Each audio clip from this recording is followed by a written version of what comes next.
Pasado na ha committee level ang duha nga balaudnon nga nagtutuyo magtukod hin fishport facilities ha mga bungtuhan Dolores ngan oras Eastern Samar. Sumalakan Congressman Shin Gonzales. Ang House Bill number 123 o Dolores Fishport Act ngan House Bill number 124 o oras Fishport Act ginaprobara na ha House Committee on Aquaculture and Fisheries. Ang mga proposisyon ingin panagbalayan ni Congressman Gonzales ngan suportado ni Congressman Marcelino Nonoy Libanan, House Minority Leader nga representantihan 4-piece party list. Sumalakan Gonzales, gintagan doon hagin buhat nga committee hearing ang importansyahan pagtukod hin fishport facilities para hakapulsanan han mga parapangisda ha probinsyan Eastern Samar.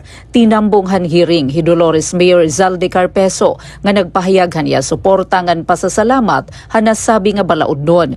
Iginhayag ni Gonzales nga bisan riko ang kadagatan han Eastern Samar, diri pa ini hulos nga napapahimulusan tungod han kakulangan hintuhay nga pasilidad para hapaghihimos ngan pagproseso han nahidadakpan nga isda. Tungod hini damo nga para pangisda na pipiritan nga igbaligya dayon an iradakep ha barato nga presyo base malikyan nga mabutod an isda.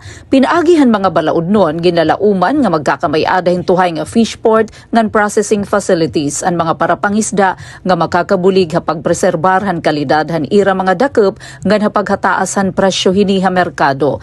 Nagpasalamat liwat hi Gonzales sa suporta nga iginhatag han magkaiba-ibang ahensya sugad han Bureau of Fisheries and Aquatic Resources, Philippine Fisheries Development Authority, Department of the Interior and Local Government ngan iba pa nga mga ahensya ng gobyerno nga nagpahayag han ira pag-uyon ha mga ginuundo nga balaudnon. Dugang ni Gonzales padayon nga tututukan ang mga proposisyon tubtob nga iniindayon nga maipasa kumo balaod para han pagprogresohan mga parapangisda ngan hapadayon nga pag-uswag han probinsya han Eastern Samar. Para habagong Pilipinas, Penelope Pumida, Radyo Pilipinas, Radyo Publiko, Borongan.